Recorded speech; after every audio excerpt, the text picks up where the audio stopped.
Welcome to the Pleasanton Unified School District Board meeting on Thursday, August 14th. I'm convening this meeting at 6:02 p.m.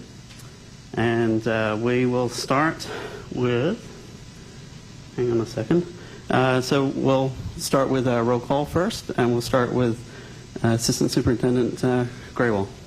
Good evening, Namarta Graywell, Assistant Superintendent of Human Resources. Good evening, Ahmed Shikostlami, Assistant Superintendent of Business Services. Good evening, Ed Dialazzo, Deputy Superintendent, Educational Services. Hi, I'm Elizabeth. I'm the Student Board Trustee this year.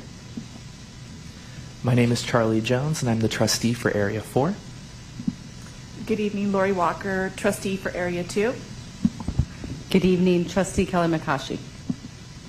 Good evening, Justin Brown, serving as President this year and Trustee for Area 5.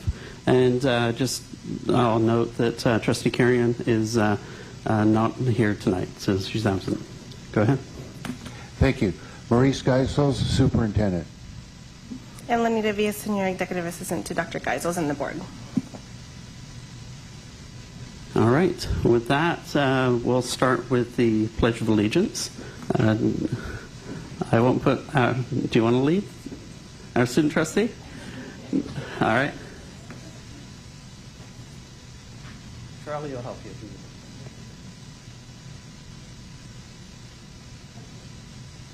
I pledge allegiance to the flag of the United States of America and to the republic for which it stands, one nation, under God.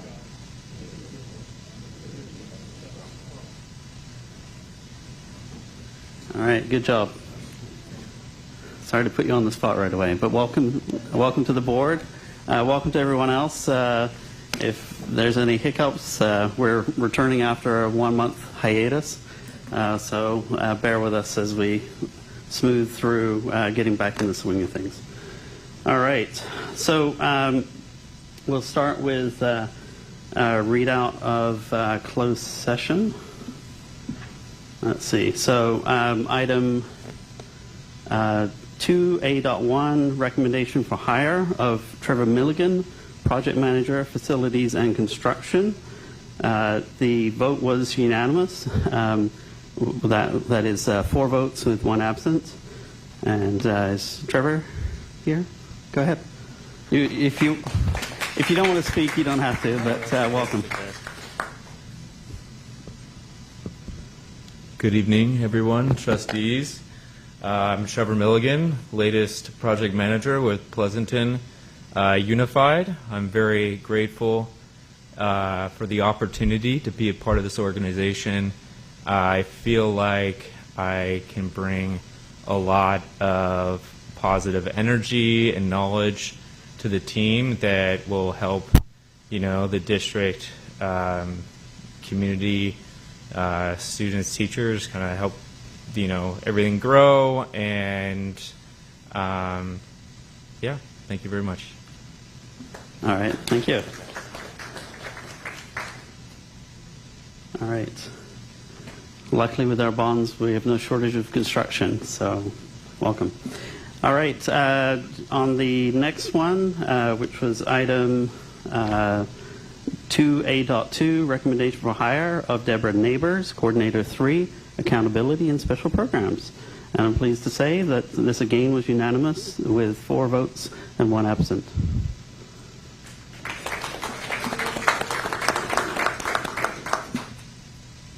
Trustees and senior administration, I'm very excited to be joining Pleasanton School District. I've been in education for about 20 years, and I'm really excited to bring all of my experience as a classroom teacher, instructional coach, a coordinator of educational services to this district, because you guys are doing such amazing things, and I'm just really excited to be a part of it and to lend my expertise wherever I can and be a part of the team. So thank you so much.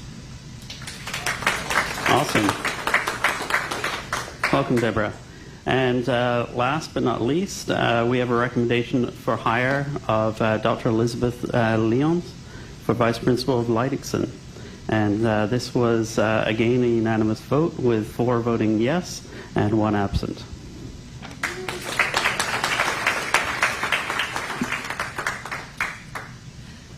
Hello, and thank you for the recommendation. I am thrilled and delighted to be back in Pleasanton. It's fun to come back here and to this building because I started when Hart Middle School opened 25 years ago. So it's this full circle, 25 years, back at Leidixon. I can't tell you how happy I am to be home again. And that's what everyone said to me when I returned, welcome home. And that's exactly how I feel. So can't wait to have a fabulous year. Thank you. Awesome, thank you.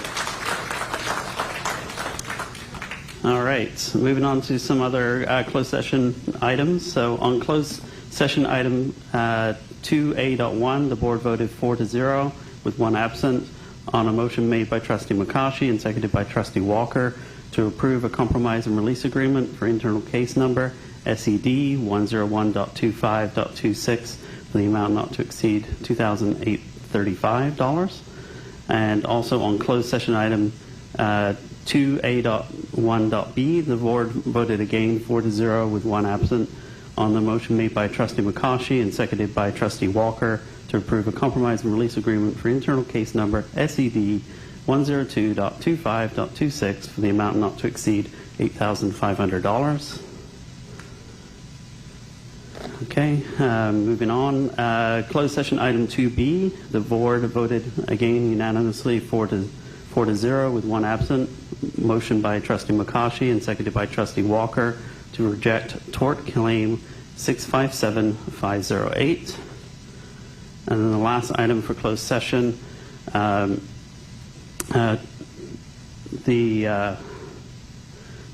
closed session, the board exercised its right to waive the attorney-client privilege over an investigative report. This report was generated by an outside investigator retained by the district's legal counsel, Lozano Smith. The board's waiver of the privilege is specific to the investigator's report prepared in February 2025. To be clear, the district does not waive the privilege over any other work product generated from the investigation, such as communications between legal counsel and the investigator and legal counsel and the district. The board will not waive the privilege with Lozano Smith related to this matter or any other matters. Trustee Walker moved and Trustee McCaughey seconded the motion with the waiver of attorney-client privilege only to this report. The motion passed by unanimous vote, 4-0 with 1 absent. All right, that is the end of report out on closed sessions. And we will move on to agenda and board Q&A. As is customary, in an effort to increase government and district efficiencies, we ask the board members to provide any comments to the superintendent, which are then published in advance of the meeting, and those can be found online in the board Q&A. And we'll move on to approval of the agenda. Do we have approval of the agenda or any suggested modifications? I know I had one, just to jump the gun a bit. We would like to, as part of, do we do that now or later during? Do it now. Okay. Yeah, so for the non-consent agenda, i.e. the report discussion and discussion action section, we would like to do items B and F first, and then resume the regular agenda after that. So go back to item A after F. So it'll be B, F, A, C, etc. So I'll make that motion. I'll second. Okay, all in favor? We're now going to do roll call votes in an effort to be more ADA aware. We're now going to do verbal votes. So we'll start with we always do one of the things I should explain is when we have a student trustee for things that don't impact the budget or personnel, we give a preferential vote to our student trustee. So in other words, I'll refer to you first. So preferential vote? Yes. Okay, great. Trustee Jones? Yes. Yes. Yes. And I for myself as well. So just for efficiency, now that we're moving to this verbal roll call vote, we'll just go down the line. And so I'll start with you and then everyone else. You don't have to wait for me to prompt you. All right. So let's move on to the next item. Bear with me 1 second. All right. So this is always one of the best parts of the evening, which is recognitions and department spotlights. So tonight we have early and expanded learning.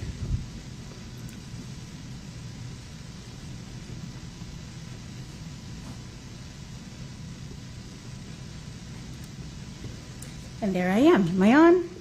Good evening, President Brown, trustees, Dr. Geisels, cabinet. Oh, yes, cabinet. Hello. My name is Monique Liebhard. I'm the Director of Early and Expanded Learning, and I have the profound honor of being the first person to test out this new format that's never been done before, the new Spotlight. So here we go. This Spotlight is just a quick snapshot of our goals, where we're going, and then, of course, highlighting our recognitions. So I'm starting with there we go. I want to tell you about who we are, what are our prime goals in early and expanded learning. Number one, to offer the highest quality before and after school programming. Being a Pleasanton parent, a district parent, it's hard work. You're working, you need support, you need childcare, you need preschool, and that is our job, to ease the burden. Our second goal is to operate a model full inclusion state preschool program, which we do, that provides individual support in a rich, diverse learning environment where every child thrives alongside all their peers. Our third goal is to offer culturally relevant, inclusive enrichment opportunities. It's not just about signing up for an activity. It's about children and their families being able to participate in something that's meaningful and empowering and ensures that every child has the opportunity to thrive. And our last goal is to continue to generate unrestricted revenue for the district. We're successful at it. We help to ease the burden, and we'll continue to do our part. All right, I want to share with you our innovations. Specifically, a number of the trustees toured with me this summer to come visit our outstanding summer programs.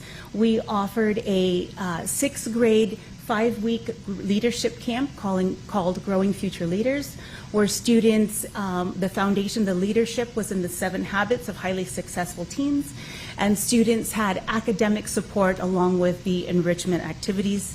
STEAM Preschool went camping this summer. You're going to see a few photos of all that they did with their staycation camping time. And then Kids Club, across all 9 of our sites, we served over 700 children who participated in Kids Club summer camp and all the enrichment activities.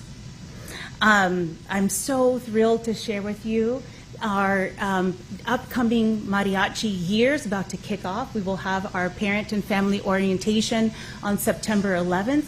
The large program has moved to PMS, where we can kind of stretch out among 8 classrooms, and our program has become mariachi and a world dance. This year, we're adding to our dance program, which had been Baile Folklorico.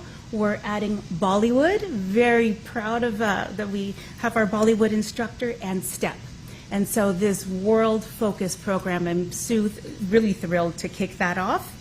Oh my goodness, we've been so hard at work. The first day of school we opened several new programs and new sites and expanded classrooms. So our Next Gen, which was formerly called Panther Club at PMS, we've now, needed to move to our next site. So Next Gen at PMS has continued on, and we opened the doors to Next Gen at Hart. And so our Hart location serves our Harvest Park students who are provided transportation, and our Hart students, and our PMS program is continuing to thrive. Our beautiful new Valley View portables are in place. The team is thrilled. That is allowing us to serve 50 additional slots at Valley View, which is a very impacted site. We added room B19 at Hearst Kids Club. We added another classroom at Fairlands Kids Club in the interim, where we have our new portable, which will hopefully be installed in early 2026. So we are busy on the move, doing our best to serve parents and serve their children. I want to share with you a couple of photos. Our students were all over the Bay Area, from San Jose to San Francisco to Berkeley, everywhere, exploring the coast. That was Crab Cove, Discovery Museum, Academy of Science, the Air Museum, really taking in the Bay Area and learning all that it has to offer. Oh, here's the camping trip at Steam Preschool. This was so fun. The team set up tents. You can see the children circled up to all have their campfire and their s'mores, and what a great time those kiddos had. And then here's our Growing Future Leaders. Those students were so engaged, and I'm grateful to the trustees who were able to visit and observe and see that all was afforded our 6th grade students. All right, how am I doing on time? Recognitions, here we go. Is Mr. Elio Kofi in the audience? Okay, then we're going to start with Ms. Emma Hosington. All right, Emma Hosington, if you want to come on up. At Kids Club, we take great pride in recognizing students who embody the core values of our community. Today, we are honored to celebrate Emma for her outstanding display of compassion. Over the years, Emma has grown into a true leader, one who leads with quiet strength, kindness, and empathy. She's always offering a listening ear or a helping hand when someone is in need. And what truly sets Emma apart is that her willingness to extend the same kindness to younger students, often going out of her way to make them feel welcomed, supported, and included. We are proud to recognize Emma for her remarkable character and unwavering compassion. She exemplifies the very best of what it means to be a student in Kids Club, and we are confident she will continue to inspire others wherever her journey leads. And because we're the field department, we go a little extra, but you get a gold medal.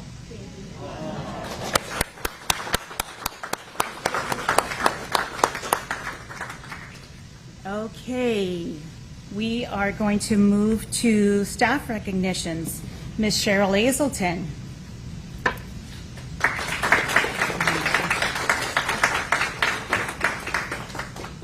Come on up, Sherry. Sherry, you have been recognized for the character trait of responsibility. You have offered exemplary leadership and all of the changes that you have led, Sherry, from bringing our programs, our preschool programs together under one roof, one site, one solid team. I truly appreciate your leadership. Thank you so much, Sherry. And my next recognition is Miss Tracy Sweeney.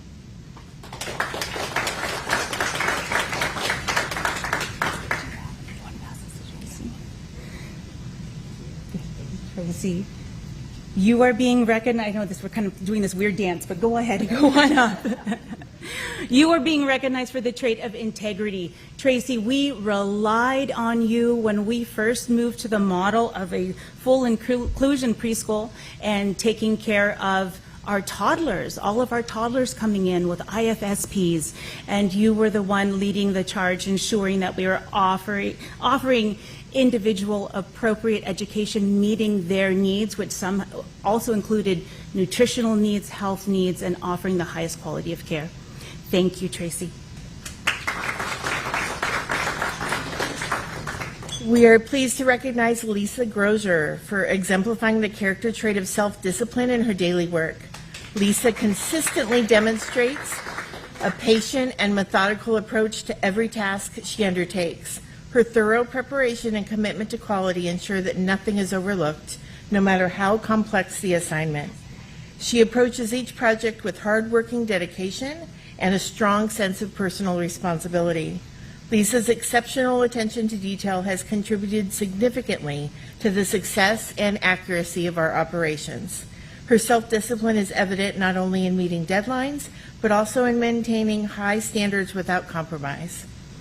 Even under pressure, she sets an example for herself by holding herself, or example for all of us, in holding herself accountable and staying focused. We commend Lisa for her quiet leadership and unwavering professionalism.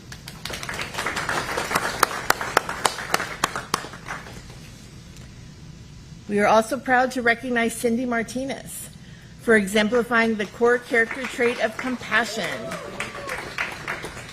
Throughout her 17 years of dedicated service as a site lead, Cindy consistently fosters meaningful relationships with the students and families in her care, creating a supportive and nurturing environment. Her deep empathy and genuine concern for others has built a strong sense of trust within the community she serves. Under her leadership, the site has maintained a high-quality program that reflects both excellence and heart. Cindy's work ethic consistently goes above and beyond expectations. Whether it's staying late to support a family in crisis or mentoring new staff, her actions speak to a rare level of commitment, and her compassion is a daily practice that helps shape the culture of her team. We are grateful for her unwavering dedication and the profound impact she continues to make.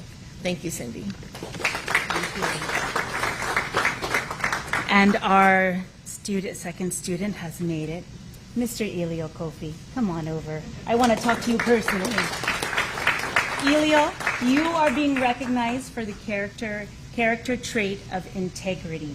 I have known you for a couple of years, and I've had the pleasure of seeing you grow up. And you started at Fairlands Kids Club, and now you're a middle school student at Harvest Park. And as I've known you over the years, what's the reason why I think of you as integrity is because you always do the right thing. So I really appreciate you, and it's been an honor to see you grow up.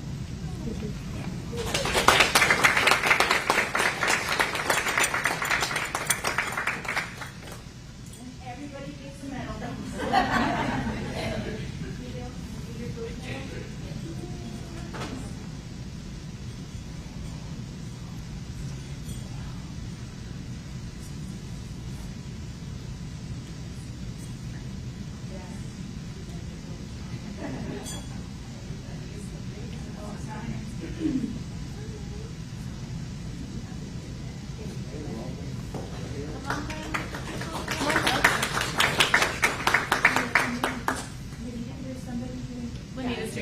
Okay, I don't want to get in front of Mom.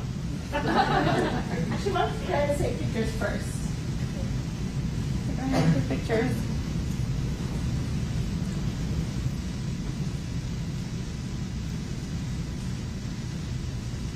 Perfect. Okay. All right. Really smile. Perfect. Thank you. Thank you, everybody. I hope first spotlight was okay. Thank you. Thank you.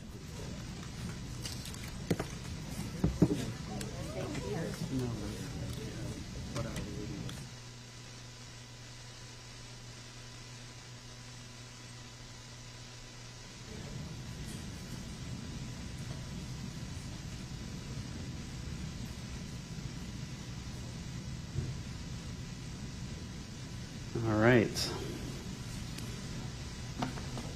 Okay, so we will move on to reports from our Employee Association presidents. So we'll start with the Association of Pleasanton Teachers. Evan.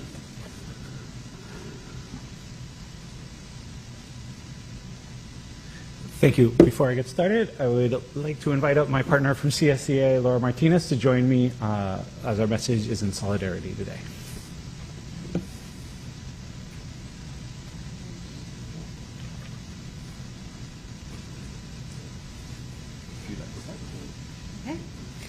So, thank you for sharing the podium with me. We're here united to speak and greet with you guys tonight.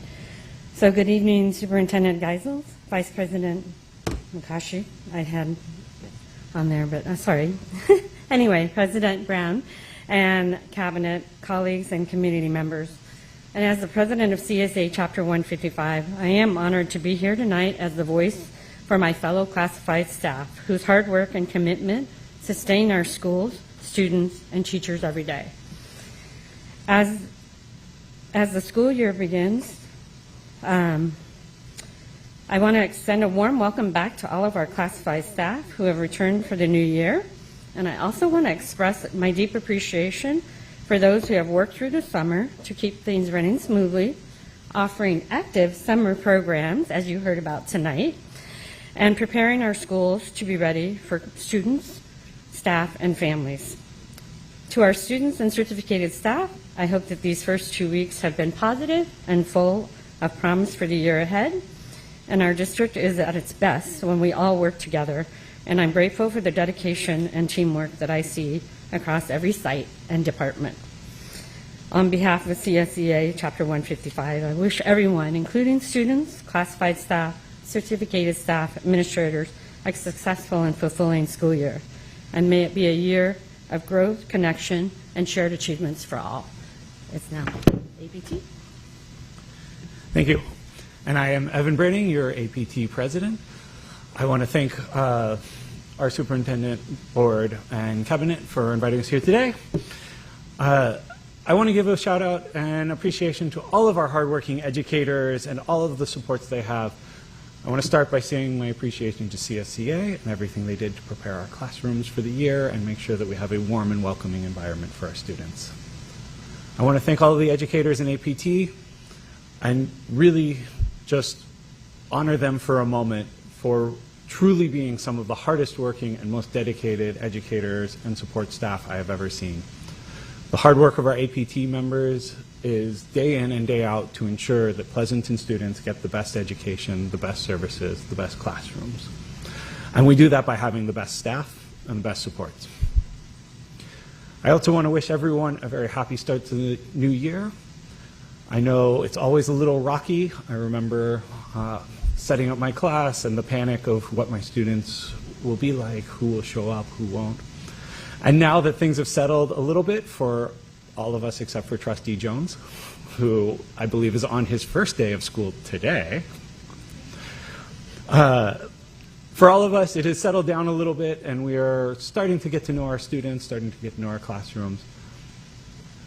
And I appreciate all that you're doing, all that you look forward to, and all the work you will do to really give our students all they deserve. And with that, there is a little bit more going on today, and so I want to turn it back to our partners in CSEA as we prepare for this new year. We also face a few challenges. I will turn it back to Laura. Thank you. I just want to kind of address regarding the budget item on tonight's agenda. I wanted to note that CSEA was not expecting this particular budget development. And so after the past several days, I have been working to understand what has occurred to put our budget in jeopardy since the last June board meeting. I am concerned about the impacts that the decisions outlined in the budget report have already had on our classified staff. And our team is already still feeling the effects of last year's layoffs, and any additional challenges only add to the strain on our dedicated employees. And I have additional concerns as we await further information on the budget and consider its potential impact on the remainder of this school year and in the years ahead. And CSEA will continue to monitor the situation closely and advocate for the well-being of our classified staff. Back to Evan. Thank you, Laura. And so with that, with tonight and going forward, I hope that we are able to move forward with the board and cabinet, and the board and cabinet will work to protect our educators, our schools, and our supports. I'm very disappointed in the errors made by district management that have landed us in this situation. I do hope that as we are considering this, I hope the board will move forward in a way that does not harm our programs, our staff, or our students, because Pleasanton students deserve the best. Thank you. All right, thank you both. I think that's the first time I've seen a joint presentation, so good job, and thank you for the comments. So I will open up for public comment on non-agenda items. So we will take public comment on items on tonight's agenda in order that they are on the agenda, and this is an opportunity for any member of the public to comment on any item not on tonight's agenda. So with that, I will open public comment and wait a minute for folks to clear out. I don't know. It's almost like students want to go home and do homework. All right. So going once, going twice. All right, I will close public comment on items not on tonight's agenda and move on to our superintendent's report. Dr. Geisels. Thank you, President Brown. She left already, but it's on, right? It's on? Feelings. Okay. So I just, they're in absentia, the early and expanded learning program, just fantastic. Lanita, I want to applaud you for really looking at reflecting upon what practices work so well and working with the board on our new test run tonight. So far, so good. Thank you. I'm super excited and honored, as you well know, now that I'm here. It says welcome back, but I really didn't go anywhere. I'm just continuing. So it's an honor, you know, it's a privilege, and I really enjoyed, and I welcome our new student board member, Elizabeth Gersich. Hello. We got a Falcon back on the dais. That's fantastic. We are going to be meeting periodically, and I gave her a whiteboard sermon of what this whole thing called the public school system is. So you're a delight, and I'm so happy you're on the board. So we opened up, and back to school reflections. First day is always the highlight. Let me back up before that because there's so much going on. We had a wonderful symposium for the entire management team on, when was it, July 31st? We condensed it all into one day. I've written about that. It went very, very well. And then, as you know, we tried something new this year, and we're still going to take the notes from that. And instead of going out and having a all-hands meeting at one of our high schools, we did 6 shows with different clusters. And I see, Charlie, you're shaking your head, yes, because you went to every single one of them. Thank you so much. And I think they went pretty well. We'll take notes. I've already got some great ideas from President Brown and Vice President McCaughey about using some tools, electronic tools for instant feedback and collaboration. That was really helpful. The first day highlights, overall, best opening I've ever seen. We visited 16 classrooms. Again, I just got to give a shout out to Charlie because you were at every single one of them. And some other folks went too and appreciated it. It's so great. And then, of course, gratitude to all of PUSD team. It was a success, and now we're in the rhythm and flow of all the back-to-school nights, which will continue for the next 2 or 3 weeks, back-to-back. A big reflection on opening school is we got it done. All the crossing guards are in place, and they're in-house. So how about that? Thank you, Ed, Ahmad, Tony, Namarta, and Suzanne Frey, who's our new communications and safety person. Campuses are looking good. Is Mehdi out there? Big shout out to him. It's been a very productive summer with construction. Aaron, very productive, on time, very few issues, and we released the first, it's boots on the ground. Yesterday, our first episode at Valley View. Tomorrow we're filming at Foothill with Aaron and Ahmad, and we'll bring in Sebastian's this time too. And then I'm looking forward to Monday the 18th from 4:30 to 7:30. I think we got to include pizzas and soft drinks and things like that. For our bus tour, we're going to go around to all the 6 sites that have construction. And then as far as community engagement, of course, we met with PPIE, PCC, the boosters. We're really grateful for their fundraising. I went over the goals with them. You're going to see them again tonight.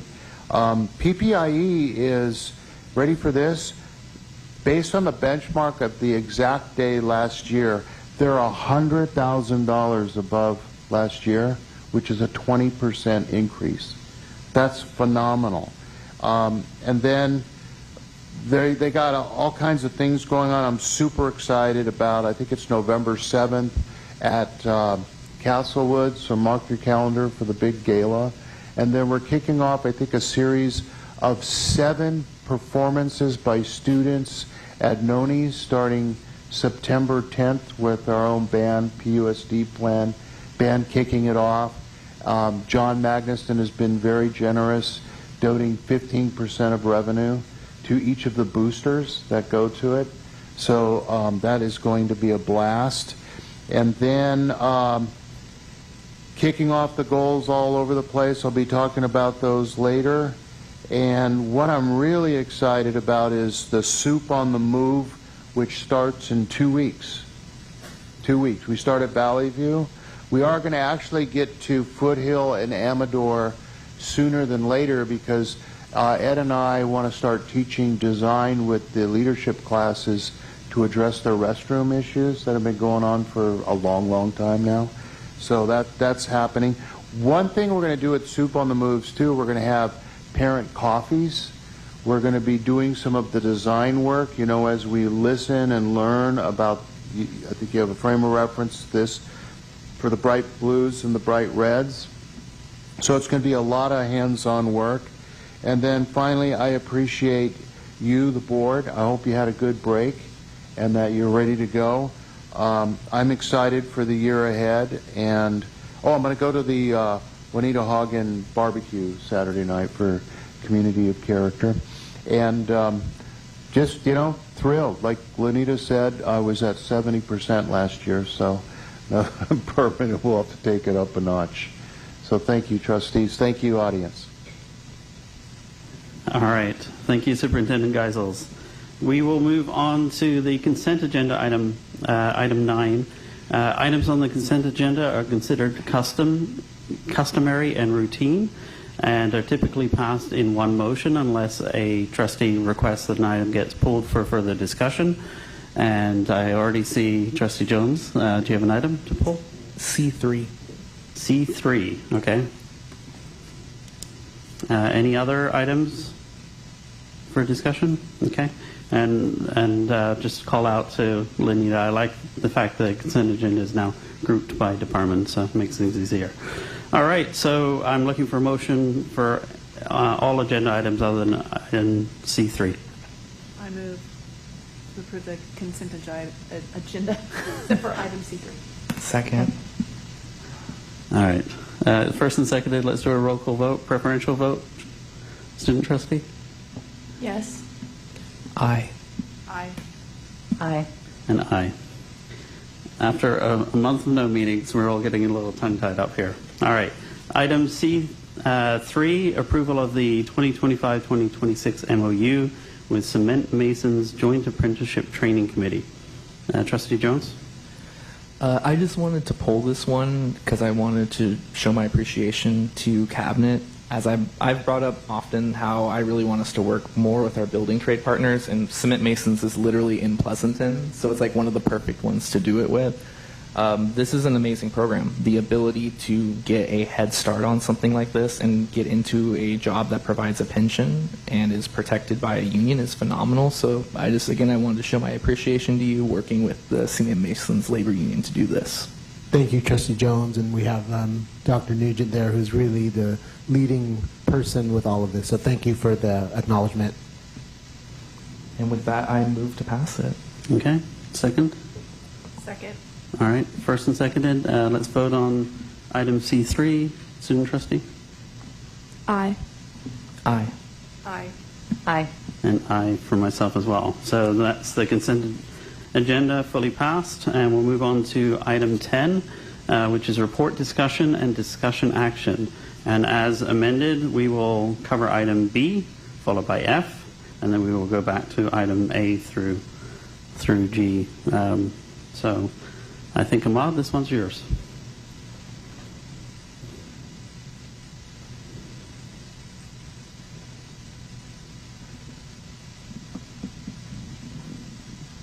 I'm getting set up. Just 1 second.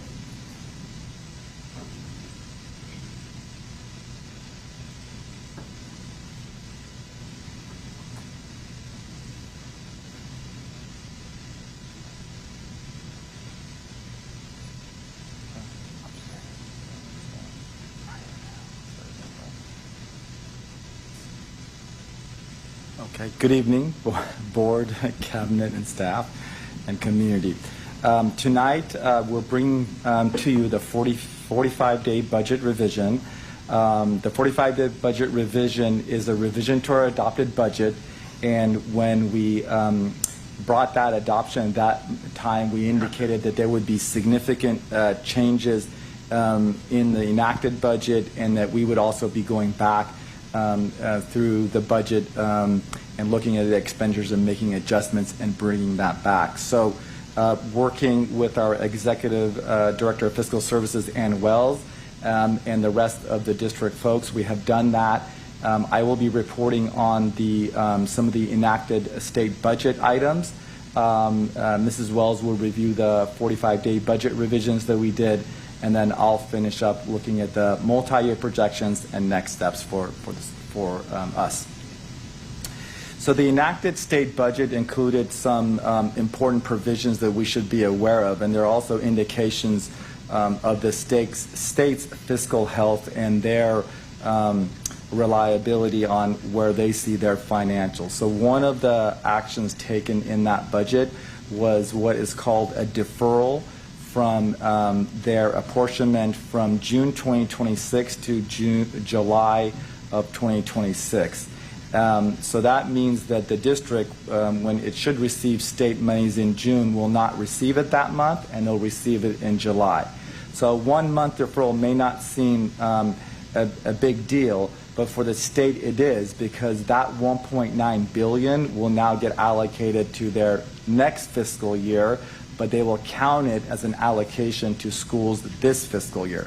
The way it will impact us is potentially in our cash flow, because we'll get less cash in the month of June, and for us that's significant. Another area, the enacted budget made an adjustment, which is kind of diverging from prior practice, is that they are withholding the Prop 98 minimum guarantee by $1.9 billion, because they're not exactly sure of the revenues they're going to be receiving in 24-25 due to the LA fires and other factors. And so once that gets cleared up, if they do realize those additional revenues, they've decided to use it for two things to be determined. One, they can fund ongoing costs, or they can reduce the June 2026 deferral. It's interestingly that both numbers match that $1.9 billion that they have deferred. So we'll see what the state does. I hedge my bets if they receive those dollars, they will reduce the deferrals and not commit to new ongoing costs. The other significant factor is they are depleting and using their own rainy day fund, which is their reserves and their savings, to fund the ongoing LCFF costs. Again, so the state finds itself in a situation that they may not have all the monies, so they're dipping into their reserves to fund the LCFF. So again, those are kind of bellwethers as to the potential, some of the state challenges that they face. Next, the enacted state budget did fund COLA at 2.3%, and that is on the formula. In addition to that, all the programs that you see up on the screen, they also funded at that COLA. So the most significant for us being child nutrition and the mandated block grant we do participate in the California State preschool programs. That did not receive a COLA as special education did. I didn't mention that. Some of those programs were not recipients of. Couple of significant programs the state increased funding to is the Early Learning Opportunities Program that the district participates in, but we are a Tier 2 district, and the Tier 2 districts get less funding than the Tier 1s, which have a higher students of poverty, EL, homeless, and foster youth. But the state intends to fund the Tier 2 at that $1,575, but they only currently have funding for $1,275, and that's approximately what is in our budget. And so we'll see by the end of the year if the state can meet its full obligation on the ELOP program. The Learning Recovery Emergency Block Grant, that was a grant that during the COVID, towards the tail end of COVID, they gave and they pulled back, and then they committed in restoring. And so this is the first year of restoring the monies that they promised would give but didn't give. And we did include the revenues, but we did not include the expenditures until the state finalized it. So you'll see that improve some of our, reducing some of our expenditures from the unrestricted to the restricted side. Finally, the big one that we were waiting for, and that is a significant improvement for what we had, was the Student Support and Professional Development Discretionary Block Grant. While the state, has areas that the district they would like to see school districts spend those dollars, they are discretionary, and the district does have discretion on supporting rising costs and other increases. And so that will significantly help the district at about $315, slightly, maybe a few dollars less when it's all said and done. We had $85 in the budget. So again, we'll see those when Ann goes through the details. We did have the TK funding in the budget, and the state did enact that. And so TK, in addition to the additional dollars that we get for the per pupil funding, they also increased that for the additional 10-to-1. And so at the total per TK ADA in 25-26 is that $5,544 as an add-on. There was other updates. There's a lot of updates and trailer bill language that goes on. They have new LCAP penalties, so we got to get our LCAP right. There is a group of various grants. Some of those grants are automatic. Some of them are based on the type of students and ADA and other factors. One interesting item in there is that ethics studies there was no funding apportioned, so they did give school districts a reprieve. I believe we are all set and ready to go with our ethnic studies program because it takes a lot of preparation to get those going. There's additional CTE investments that I'm sure the team will be looking at in universal school support grants. So there are other grants that we can definitely go after to help our budget. With that, I'm going to turn it over to Mrs. Wells to go through the details of the budget. So looking at the revisions to the revenue, our expanded learning opportunities program, as mentioned, we're tier 2, and the rate for that has not been set yet, but we were able to capture a little bit more for the budget, a little more revenue there. The biggest change, though, is that discretionary block grant. The additional funding for ADA amounts to almost $3 million. We did identify where we had over budgeted, and so we reduced the early intervention preschool grant. There were some small changes in the amounts to the learning recovery emergency block grant and the mandated block grant, so we've captured those here. We were just awarded the restorative practices grant, $100,000.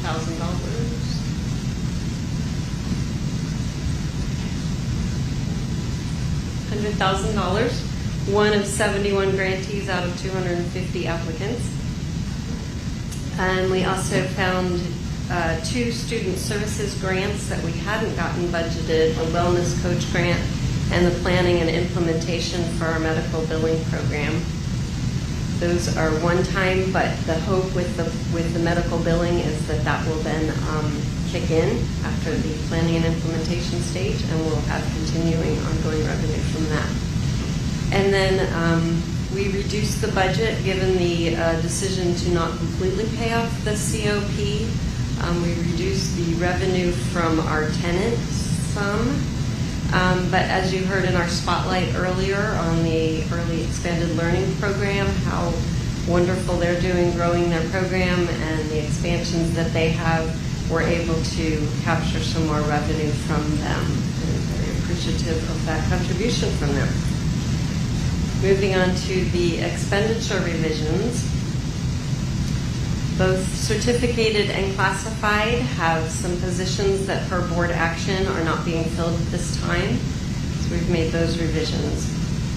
In special ed, on the certificated side, we have one position that's using a third-year intern, so there's some savings there, and 2 positions being filled by contractors that were already budgeted in that area. We had planned, as mentioned, for the Learning Recovery Emergency Block Grant revenue, but since it was not approved in the state budget yet, we had not moved positions into those funds, so now we have both certificated and classified. Again, in special ed on the classified side, we worked closely with the department to identify changes as the final student needs became more clear with the school year starting. These savings are mainly in para positions. And then the benefit reductions are from the positions noted above. We've further reduced some routine restricted maintenance supplies and services. And then we've moved additional allowable instructional materials into our restricted lottery funds to take better use those. Great, and I just did want to point out that the certificated position that is frozen is a management position at one of our high school's VPs resigned towards the tail end of, or the beginning of summer. So with that, here's the, I know it's small, but I'll kind of, go to the areas that I want to focus on. But this is a side-by-side comparison of the adopted budget and the 45-day budget. Again, at that moment in time, we indicated that there would be revisions, and we're happy to report back that with those revisions and the additional state funding, we have reduced our deficit spending from $7.7 million to $1.67 million in the unrestricted budget, and you can see that number reflected here in the red boxes. That adjustment has improved our ending fund balance, which was going to be a negative $5.77 million, which we knew we could not do. You can't become negative in your ending fund balance. And so we're now at a positive $281,000, which is a significant improvement. However, we're still closing our books. There will be further adjustments. We do expect our 24-25 ending balance to slightly increase and adjust. I don't think on the unrestricted side it'll adjust significantly, but I believe there will be improvements. We are monitoring it very closely. So that will get updated in the unaudited actuals, and then will be carried over the first interim. The other item I want to point out is that we are still very tight in our reserves, and so we're going to talk about some actions that we're working on to bolster our reserves. So on the multi-year budget, you're going to see the estimated actuals, and you'll see that our ending fund balance is estimated to be about $2 million, but because we are deficit spending in 25-26, we now estimate the ending fund balance to be positive $281,000. In the next several years, due to our revenues declining, because there's significant one-time dollars, you can see that the revenues are declining next year, and due to continued increase in cost, we will have projected about an $8 million deficit ongoing, $8 to $9 million deficit ongoing. And so our work in the future is going to be making those reductions so that we're not deficit spending. In addition, this budget does not include any placeholders for compensation increase, and so we'll have to factor those in. In the next few weeks, as we meet with the Budget Advisory Committee, we'll be looking at that target level reduction for the 26-27 year. This one basically summarizes, without all the numbers, our operating surplus or deficit. So last year we deficit spent more than we projected, and we will go into greater depth into that when we discuss our unaudited actuals and have the final numbers. That increased deficit spending reduced our reserves and our ending fund balance and put us in a precarious situation where we have then had to work really hard to get the 25-26 in alignment. Again, we are at a zero reserve, almost zero reserve for the 25-26. The district's plan is to bolster that reserve through the sale of property funds per Ed Code 17463.7. We will be bringing the board a resolution at the next board meeting, and then if the board approves that, we'll seek state approval for that. Finally, and I've gone over a few minutes, in closing, we are working closely with the Alameda County Office of Ed with biweekly meetings. We are continuing to follow board action on maximizing our savings this year by evaluating any position that becomes open. We are also very careful in our expenditures in materials and supplies and services. We have tightened up any type of travel expenses and all of those things that we are kind of done on a regular normal basis. We are really tightening up. We talked about the surplus property resolution coming to the board on the 28th. The unaudited actuals coming to the board on September 11th. We do have, I didn't put it on here, but we do have a finance committee meeting next week, which we will be discussing our reserve policy. We'll also be looking at our cash flow with the committee and a few other important things which will help prepare us when we come to the board. And then the plan for the 26-27 reduction revenue planning work is beginning also next week with a meeting with the superintendent's budget advisory committee, and then planned engagement with the community in September, and significant number of special meetings with the board starting in October. And then we also will bring the first interim report to the board on December 11th, 2025. So with that, I'd be happy to take questions. All right, thank you. So just to clarify process, so Vice President McCaughey and I met with Superintendent Geisels, and we're going to try to stick to a flow of staff presentation followed by clarifying only comments without opining, followed by public comment, and followed by trustee discussion. So at this time, I'm going to turn it over to the board for any clarifying comments. I'm not going to call on each person individually, so if you have any, just put your hand up. Or question. Go ahead, Trustee Jones. Would it be possible to release our actuals earlier to our labor, or as early as possible to our labor partners? So we expect to complete it the week prior to that. So as soon as we finish it up, and we usually get it posted, that's pretty much around the same time. So yeah, we can provide the data file to them. Okay. And then since we're is working with, sorry, let me try that again. Is part of working with the county them also doing like an independent audit of our actuals in the situation to kind of see what's going on? So the county has an independent process to review our fiscal health and that work. Theirs is more of a review process as defined by the state. There are sometimes school districts do engage with third-party outside firms to do, I wouldn't say an audit, but because an audit is a specific word as it relates to the government accounting, and we get the financial audit. But I think you're more talking about a budget or district review or assessment on their financial health. The FICMAT has one that they do. They have a kind of a standard package that they do that.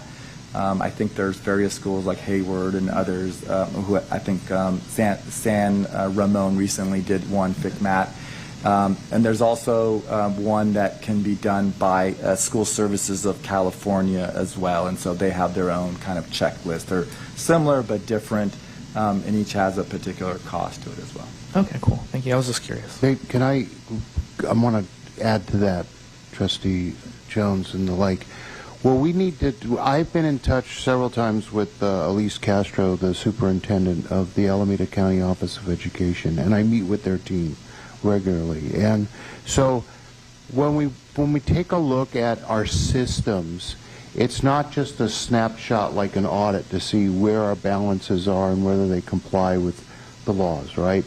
It's also taking a look at processes, checks and balances, looking at things like what are procedures to look at actuals to plan, what are procedures or checklists to look at, did we account for everything, double check, like. What I want is more eyes on the systems, the process from developing and monitoring budgets, not just looking at amounts. So we really need to take a deep systems approach. I will be involved with that, Ahmad will, and we will be bringing in not just the county, but at least an outside subject matter expert to make sure not only those processes are fit and mitigate defects, also that there are other eyes on them. And to that point, and I've talked to CSEA and APT, we of course will share all of our information and any work we do for the continuous improvement of our financial systems. I think that's very important. All right, thank you. That answers both of my questions. I appreciate it. Okay, Trustee Walker? Okay, clarifying question on, for the 4 positions that were frozen under classified salaries, are those positions that we had already reduced down, or when we did our budget reductions? I was just curious, like, why are they frozen? Yeah, no, so those are not a part of the reduction in force. The reduction in force is a separate process that we go through that the board took action. In June, when we discovered this, that we had expended more than we planned and we had to make adjustments, you don't have the same opportunities. And one of those opportunities is to tighten your spending at the moment, right? And so we asked the board to freeze non-essential positions and expenditures. And so whenever an opening comes up, the executive cabinet team then reviews those openings and determines that if it is a position that we can survive with until we kind of have a long-term solution. So these positions are still positions that are held by the unions, either union if whatever position is frozen, and they are only frozen at this moment in time from hiring, but the position is still there, and we have to kind of figure out, okay, without those positions, how are we going to provide services that those employees would You're not eliminating them, you're just Correct. freezing this, That's correct. freezing them at this moment in time. Yes. Okay, so they became available then? Yeah, because people resigned, retired, or left the positions, they became available. They were, yes. Thank you. Sorry, can I have a follow-up to that? So then, because that's a change in working conditions, how long do you think it would take to bargain that change in working condition for everyone else? I'm going to answer that one. Trying to avoid talking. We've already started the process of negotiating impacts and effects for the frozen positions. Thank you. Thank you. All right, Vice President McCaughey? Can you go to slide 3?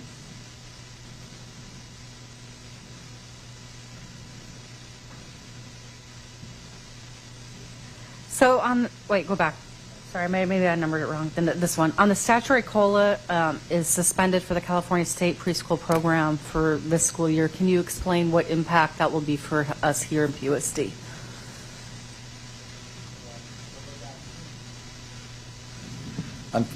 The state does this ever so often. They freeze statutory COLA on certain types of programs. What that means is we will continue getting the same amount of funding per student that we got in 24-25. although our cost, staffing cost and other expenditure costs may go up. I think the program is still in a healthy position that it's not going to impact it. But eventually, if the state does not, restore, in the long term, does not restore, funding the California State Preschool Program, increased expenditures over time, it'll impact us. But for this year, it doesn't impact us. But over time, when you don't have those increases, then you will not be able to make all your expenditures. So you said this is common. Do you anticipate they'll freeze it multi-year based upon your experience in seeing these types of suspensions with the state?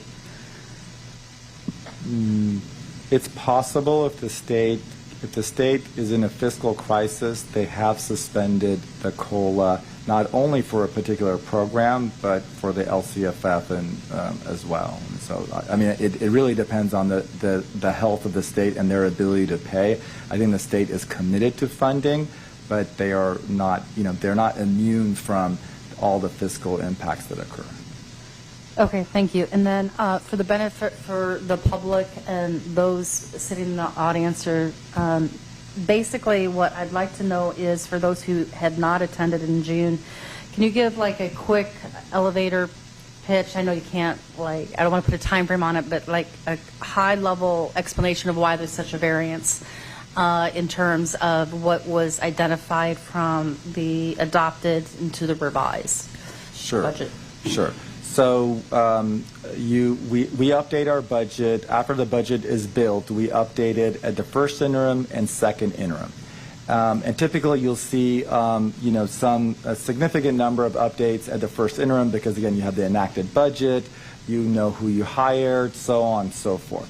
And then you also update the final update of that fiscal year occurs when you build your budget for the following year. So that is called the estimated actuals.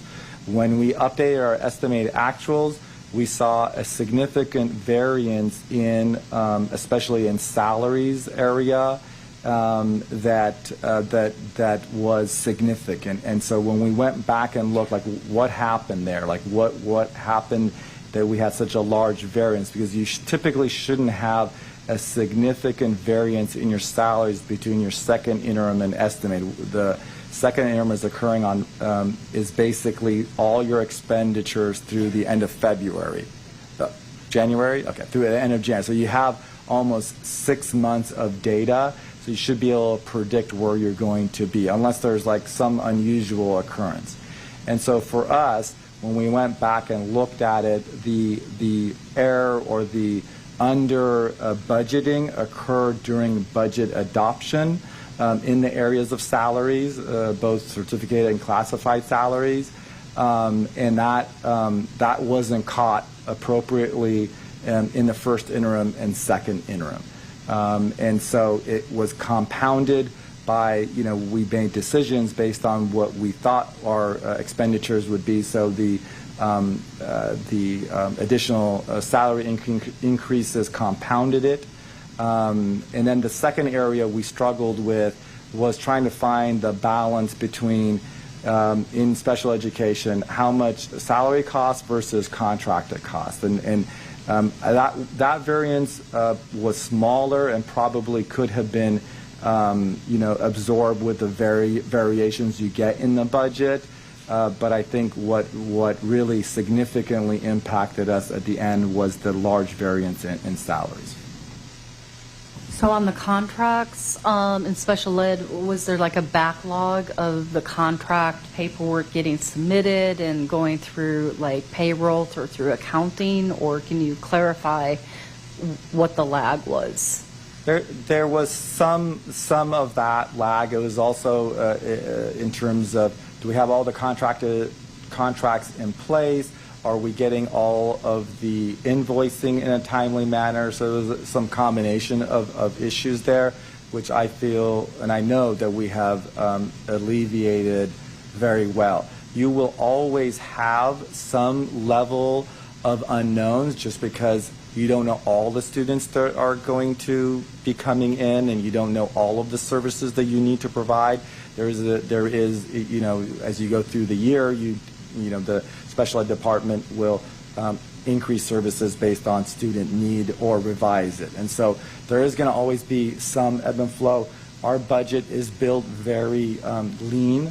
We don't pad things significantly, so significant changes will impact us.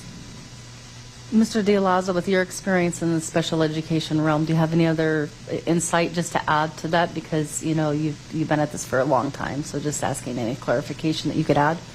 Not too much more. I think Mr. Shiko Islami captured it. Sometimes, just depending on the vendor or the contractor, we don't get the invoices in on time, and that's real. That's been real for me in my experience. And then even when a student moves in or a new service is provided on a student's IEP, getting those master contracts signed in a timely manner can also be delayed.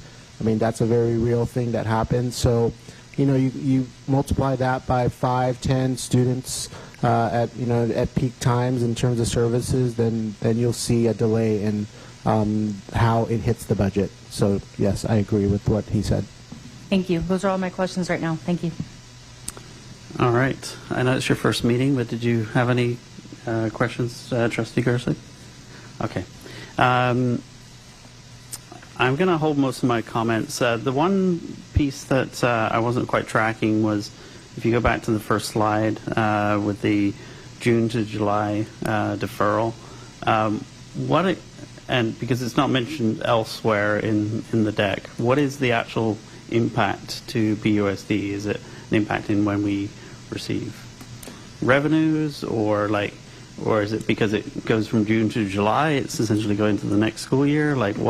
What exactly is the impact to us? Yeah, the impact to us is the state provides, through the local control funding formula and other programs, they provide their apportionments. And so the apportionment is monies for us for the LCFF. So let's say the state's going to give us $50 million in LCFF money. They kind of disperse that, I believe, starting, is it in August, or it was their first disbursement in July? So they'll disperse it in 12 installments to the district. So what they're saying is that last installment that you're supposed to get, maybe $5 million for PUSD, you're not going to get it in June, you're going to get it in July now. The impact to us is on cash flow. So if our cash flow is tight, we're going to either have to do interfund borrowing or borrow from the county treasury for that month to make payroll. Okay. And does it affect any sort of interest or anything we'd earn? Minimal. Because usually it's in and out pretty fast. Yeah. Okay. All right. Okay. Yeah, I'm just thinking from the dais, which is how that relates to our 3% versus 5% reserve, and like you said, for the interfund borrowing, because that spans across into the next school year, right? So does our typical interfund borrowing resolution that we do, does that end June 30th? And do we need to get ahead of that? If we need to do interfund borrowing, June, we're okay. That we took care of it for, I believe, fiscal for the full fiscal year. Okay. All right. Okay. I will turn it open to public comment. I'll use my gavel sideways so as not to make too much noise. Any public comment on the budget item? All right. Tonight's the first night that we're not doing Zoom, so we're following the procedures of most of the other governmental institutions, so we're not doing Zoom. So, all right. I will close the public comment on this item and move on and bring it back to the board for any discussion.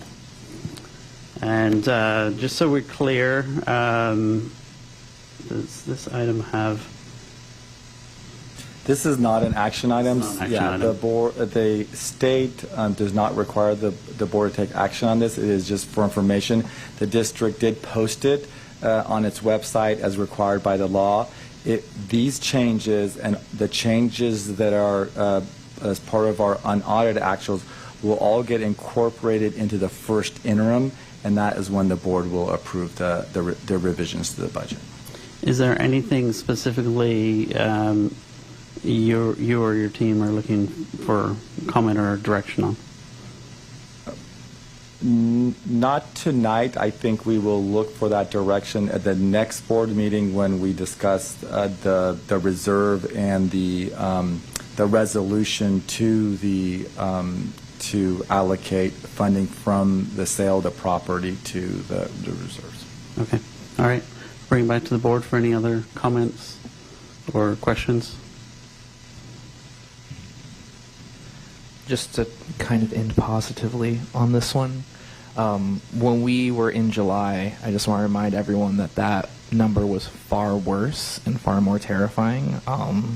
And I said that things tended to improve over time. So while not ideal, it is a relief to see that we are definitely in a better position than we were in July. And that gives us the ability to, while it's not going to be easy, work together to do something to get out of this. I would second that sentiment. I mean, seriously, we've gone from, in July to now a positive balance. We still have work to do, but I think we can get there. And I think we're all committed to great fiscal stewardship. So let's get our heads down and get to work. So in general, I think this is a good exercise, but I think that we also need to be realistic in what we need to have done. I do appreciate the fact that there is going to be a budget advisory committee that's going to help to go through this process, and then in collaboration with our union groups, and I do think that it's going to be really important that we consider a similar process of getting the information from community parties and insight. Just as we go through this process, I want to make sure that we go through a comprehensive vetted process. It's frustrating to take a look and see where we are with the reserves. And so I want us to be in a space and place where we're not kicking the can any further and we figure out the systemic changes that we need to make long term. So I do appreciate the comments made, Dr. Geisels, in regards to having a closer pulse on where we're at, because at the end of the day, what I would like for the board to see is, and I can't speak for others, but just for myself, I guess, that to not have these variances so starking moving forward. So it's not a great space to be in, but I want to be able to have this be a learning process so that we can make some of the long-term systemic changes. So that's what I'll say at this point. So, thank you. Okay. Very detailed presentation. So I very much appreciate the presentation. One additional question is, are there any other items that are not in the 45-day budget revision that is possible upside or downside that you haven't accounted for in this accounting at this point?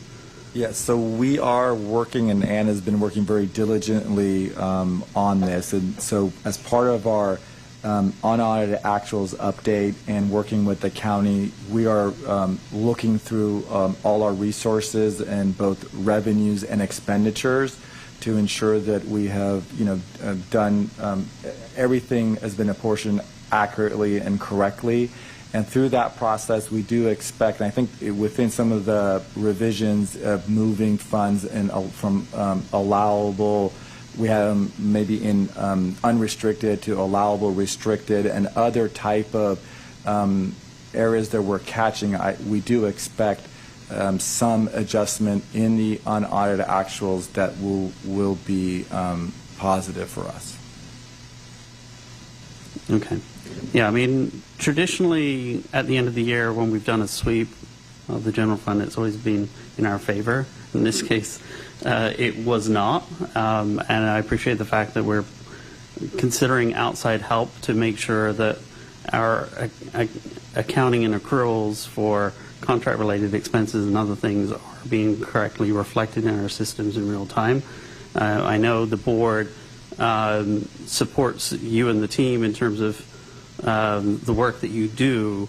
It's really, I think I used this expression back in the special meeting we had in July, which is it's hard to land both the expenses and the revenues perfect, right? But you can't even get, you will slide off the runway if you don't know the sides of the runway clearly defined, right? So let's get those sides of the runway clearly defined, and then that was the point of the discussion around the 3 or the 5%. I mean, to me, the money slide, and I say that a bit tongue-in-cheek, but it's true, which is slide 12, which clearly says we've got about a $8.5 to $9 million year-over-year overspend that we have to correct for. So even though the one-time monies and other things that we just went through help improve our ending fund balance from a negative 1.6 to a positive 281K, and then we've got this one-time Hail Mary from the sale of the vineyard property that will allow us to bring our ending balance back up so that we're hopefully back into positive certification territory over a 3-year period. It's still like the crux of it is not budgeting for labor cost increases, which are natural because we have to pay our folks a living wage, and that's something we should always be conscious of, and to stay competitive with our surrounding districts. We have about a $9 million, I don't want to say overspend, we've got a $9 million delta in our run rate.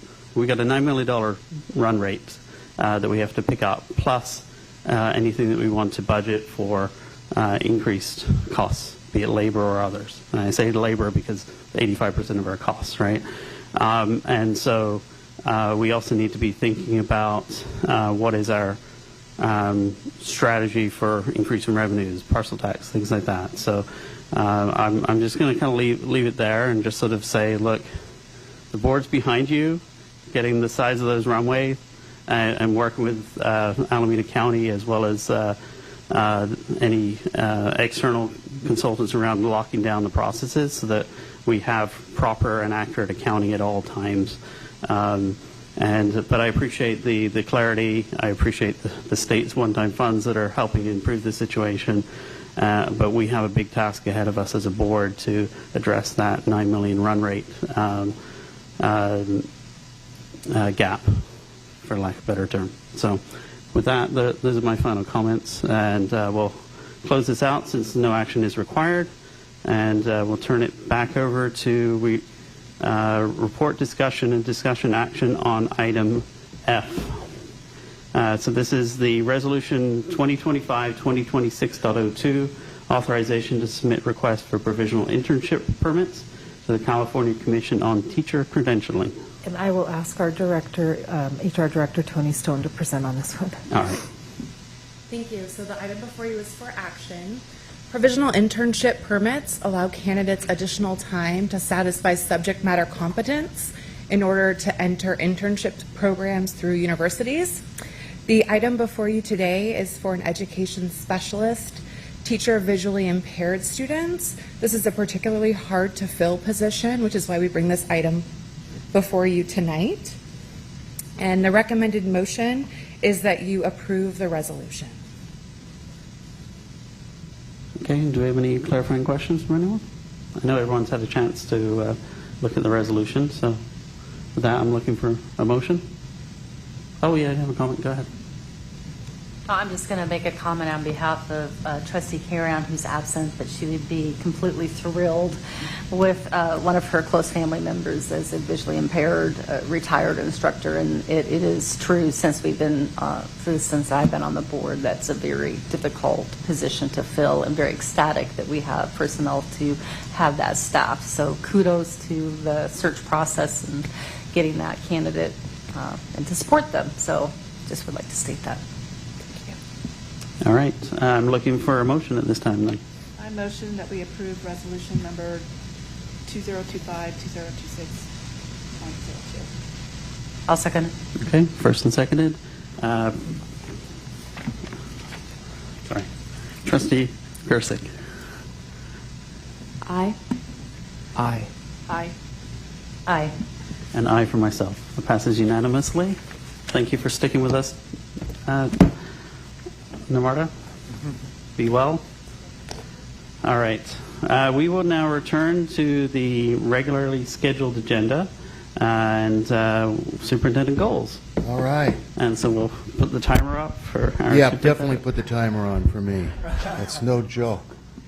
So, thank you, Namarta.